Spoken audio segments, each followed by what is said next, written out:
the marching band. Like Mr. Washington, I'm not just saying this because I know he gonna hear it, but I mean he was my first assistant band director. Like him and Mr. Newsom was there the whole time I was there, and he's always been supportive of Tau Beta Sigma. He's always been supportive of me and my endeavors. He's always an ear that I can talk to, and you know, he always is looking for what's best for the band program, and you know what, and the little things that I can do is to give back and to come for homecoming and participate and support the efforts that we do, because we are the pulse and the beat of the university. When it's something that comes out that they want done, the band is in the forefront. You know, we talk about the inauguration and Kamala Harris and those kind of things. The band was the people that they wanted to come. The drum section specifically. Yes.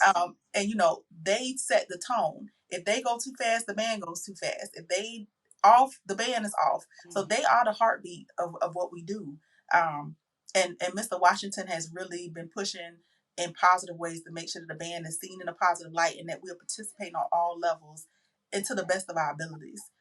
That we musically are there, that we give 100%, and also respecting that there's a different generation. You know, I think he's done a great job of maneuvering with the things that change. It's 20 years ago was a lot different than it is now, and a lot different group of kids that are there, not in a bad way, but they are musically amazing. Mm-hmm. And specifically when I was there, I was in the concert band too, and the things he did to get us ready as a concert band were awesome.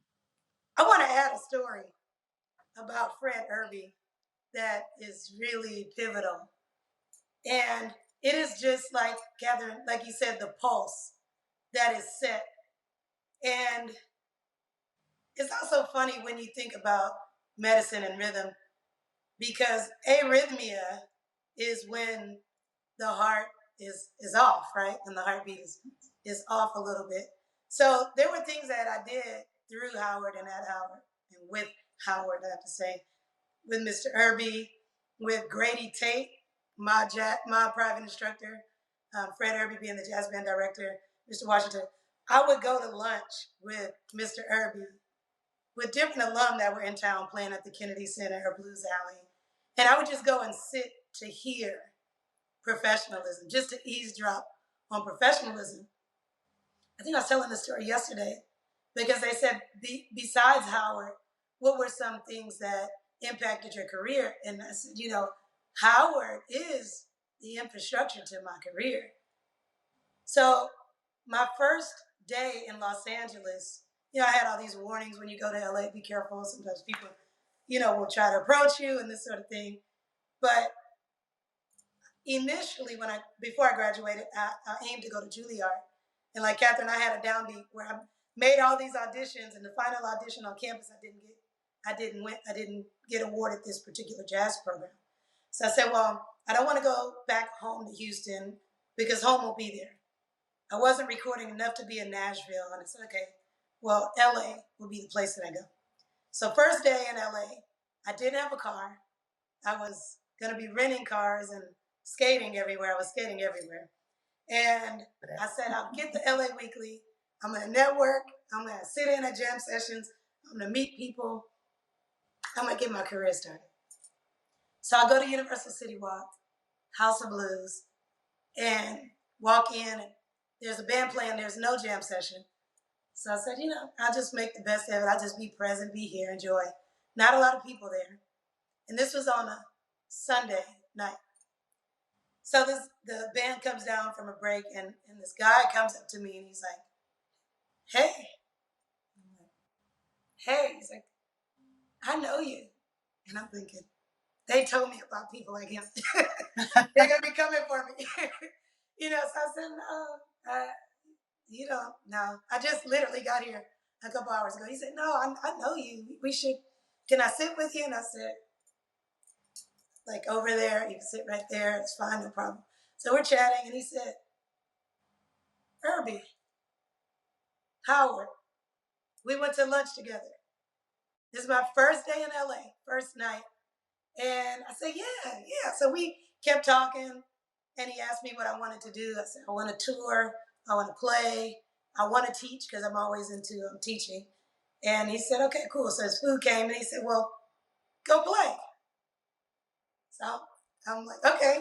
I sit in with the band, the guitar players. Like, okay, this, she's all right, So he came back up. I stayed until the end of the night, exchanged information with the guitar player. Come to find out, it's the drummer, Lan Richards, Howard alum and Houston native, which is awesome. And he was just sitting in that night. So I got a call from the guitar player that Tuesday. And the guitar player is Phil Upchurch, one of the most recorded guitar players in the industry. So he calls and says, hey, I have this gig on Friday. I want you to do it. It's Alma, somebody, Kaya, something like that. I said, okay, sure, I'll go. So Friday, I get to this house. It's a private party. And it wasn't some lady named Alma. It was Al McKay, founding member of Earth, Wind, and Fire. And it was his wife's birthday party. So this is first day in LA, first gig, and I played with Phil Upchurch for over 2 years from that night, from lunch with Irby regularly and meeting Lan Richards. And so Howard is in the fabric of my career. And then I started playing at a church called Faisal Central. And I got drawn into that church because of my godparents, but because of Gordon Campbell, who's a Howard alum, that was super supportive and just bringing me in and saying, welcome, this is our family, and Bishop Omer and all of that. So it's just amazing, the connection, the thread of Howard being everywhere, and just the power of relationships and connecting, and Irby inviting me to those spaces and not really knowing sometimes the impact that would have, or Grady Tate coming off a tour, signing up for lessons, and then sitting with him until he walked across the street to the little juke joint and just told me stories about his career being in Japan, working with Ella Fitzgerald. So it's powerful. Howard has been so powerful for me in my journey on so many different levels,